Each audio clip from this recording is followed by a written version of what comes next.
They can make it here. Leaks and McCauley, the running backs. Leaks is through the middle and open. Down to the New England 30, to the New England 20, to the 15, to the 10 goes Roosevelt Leaks. Oh, man. Chuck, how about that? Of all the guys in the world. They ought to give him, and they are. They're giving Roosevelt a standing ovation. Oh, man. You talk about gutsy play. There's a guy who's fumbled going in the end zone the last 2 games. He's been the #1 GOAT around here. It was a wet, muddy battle, but the Colts beat the Patriots and they're on their way to the playoffs. Traveling in the Baltimore area has been made difficult by heavy rains and stream flooding. We'll have a weather update. The full reports are next right here on Channel 13, Eyewitness News. This is Eyewitness News, Maryland's most complete television news service, with Richard Scher and the Eyewitness News team.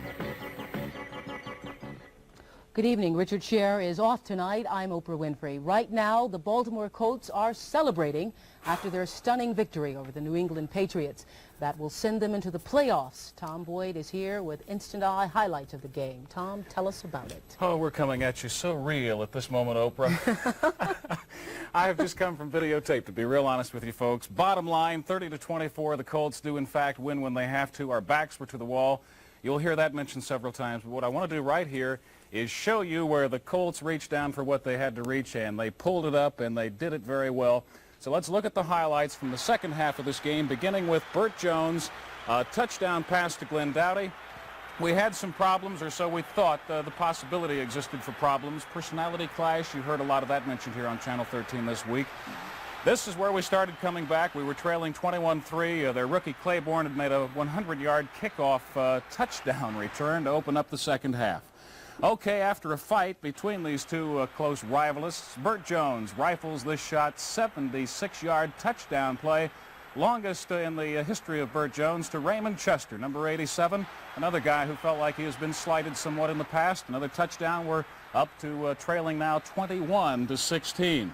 One of the big plays today, Norm Thompson, a beautiful interception, one of a pair that he came up with. We're in the fourth quarter now, and we're actually trailing at this point 24-16. We had missed a field goal. They connected on one. That was Thompson getting us back into what they refer to as good field position. Lydell Mitchell, what can you say about him? 3 consecutive years, 1,000 yards plus. A heck of a run here to put us closer and close enough for Burt Jones. Another one of our dissidents of the past, Freddie Scott. And what a beautiful touchdown strike this is. Right into him, quick little sidestep to stay out of trouble. And suddenly we're in this thing trailing 24-23. And a lot of excitement at the House of Miracles over on 33rd Street this evening. Stan White, a super day for him, defensive player number 53 in the shots coming up. He's the Burt Jones of our Colt defense, and he contains Sam the Bam Cunningham, and you see it right there. Right there, he gets him as he runs over that line. A great day for Stan White, and an interview coming up with him just a bit later on in this sportscast. Burt Jones has to scramble. They thought this was a fumble, but as explained on network television today, New England did some illegal hitting and trying to get that ball jarred loose, so that was why it was not ruled a fumble at that point. We're still trailing by 1, and now it's Burt Jones to none other than number 23, the workhorse, third and tough. You always count on Don McCauley. McCauley comes up with a game winner today. This is it, 30-24 at this point, and the only thing left in the game is to cap it, to save it, give us some insurance positioning, if you will. Norm Thompson once again, and he explains later in an interview exactly why he was so free to do this sort of stuff that he did, and turned them on in a packed house over at the stadium. It could have been, except for the weather and the fact that it was on television. But the bottom line, and it's a good news one, 30-24, we are in fact in. The club now is beginning in the locker room to talk nothing but about New Orleans and Super Bowl, just like we were at the first game of the regular season. So that's the situation to this point. We'll be back in our regular sportscast with the talk with everybody. Believe me, with absolutely everybody. Till then, that's Eyewitness Sports and good news for the Colts. Okay, thank you, Tom. Of course, the Colts are tonight's big sports story, but before we turn to Tom Boyd, I am pleased to announce that the Channel 13 Instant Eyes basketball team beat Public Television Channel 67, 72-44. The sweet victory turned bitter, though, when team member Norman James injured his knee, but I guess that makes one win in a row for the Eyes. What can I say? What can I say? Victory is so sweet. I just wish you hadn't said that. The instant eyes.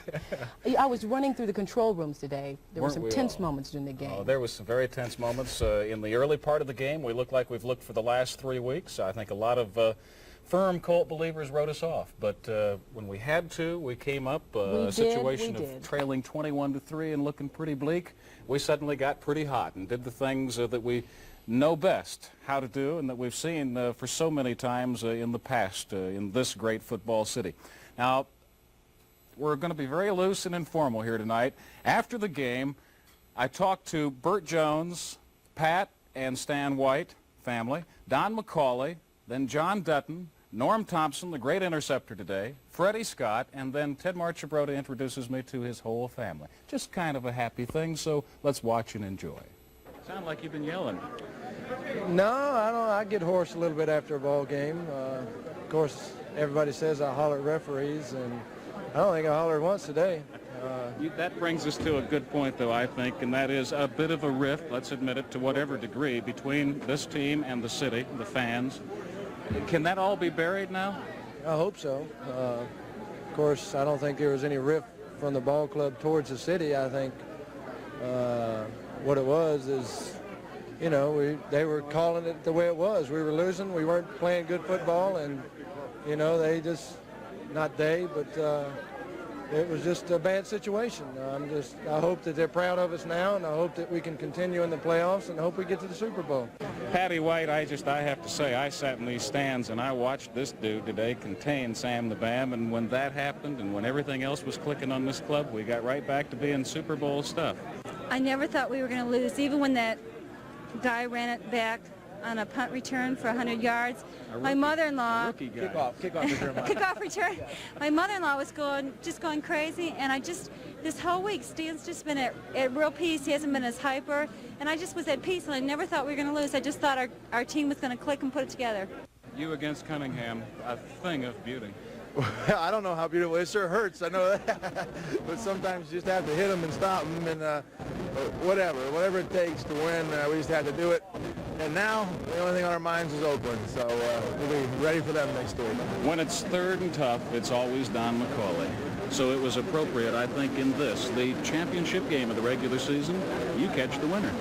It felt good, that's for sure, Tom. It's the play we ran with. It's called a 27 boss, and I think it's one of our strongest plays. We've been going with it all year, and this is the first time I think we've used it down in the goal line situation. And thank God that things worked just the way it was drawn up, and you know, we're just all so happy now. And we've put up with a lot the last 3 weeks, and it's just we have new life now, and I think this is just what we need going into next Saturday's game with Oakland. This Colt defense just continues to amaze folks too. Well, they drove on us a couple times there, and you know, kind of got on us, you know, and we don't like people driving on us like that, and I think we're good enough to, you know, to stop a lot of people. And New England's got a good offense, but we rose up on them in the second half and got it done. The madder they made you, the more you rose. You bet, you bet. You know, it's just a matter of, you know, starting everybody to do everything. Team, right. Too. Yes, I think we were the better team today. We won. They didn't have anything to fight for. They're a good ball club. You know, it's you know, you can't ever say, you know, not enough about them. You know, I think they got a great offensive line and everything. And just, you know, things just started falling our way, and they just, you know, that's what we needed. How were you able to pick on Grogan so you made it look so easily? Well, I think he was trying to pick on me, and as it turned out, he kind of overshot Stangley on both patterns, which I think were, you know, about the same patterns. And I was just so having close enough to the ball and the receiver to come up with it. You bring up a point of this, the whole atmosphere of this game, and that is not only were we mad about losing 3 in a row, but this team, the way they played against us in the early on, they made us mad. And once we got mad, got that hair on the back raised with our backs to the wall, we, in fact, looked like an unbeatable football team. Well, definitely, our back was against the wall before we even, you know, hit the field today. And they were kind of upset because we lost and kind of knocked them out of the playoffs. But it was no way intended for us to lose last week. And we knew we had to win this game regardless of what happened last week. And this was it. I mean, either you stay around for a week or you pack up your bags and go back to California, which I would have to do. So I'd rather have Oakland come here than me going to Oakland. I don't think there's any better way to get yourselves prepared for Oakland and the rest of the playoffs, and who knows, maybe all the way New Orleans. Oh, particularly in the sense that we're coming off some, bad weeks in the sense that we lost a few, so we needed some momentum, and our backs were against the walls. This was our Super Bowl, so to speak, and so it was more or less like a playoff game to us, and we've been there before. We know what it's like to lose in a playoff game, so we definitely want that. So now this kind of game has a tendency to mend any wounds that exist. That's the name of the game. The character of the club to hang in there despite all the obstacles and deal with Colt football. Well, Tom, these are my daughters. This is my daughter, Jody. She just came in from California. And this is my daughter, Lonnie, who's going home in school. My son, Teddy's in the back at the University of Virginia. And this is my wife, Ann, on the side. Come on in here. Class. Here's my favorite, right here. Well, there are some in this town who would disagree with you, dear.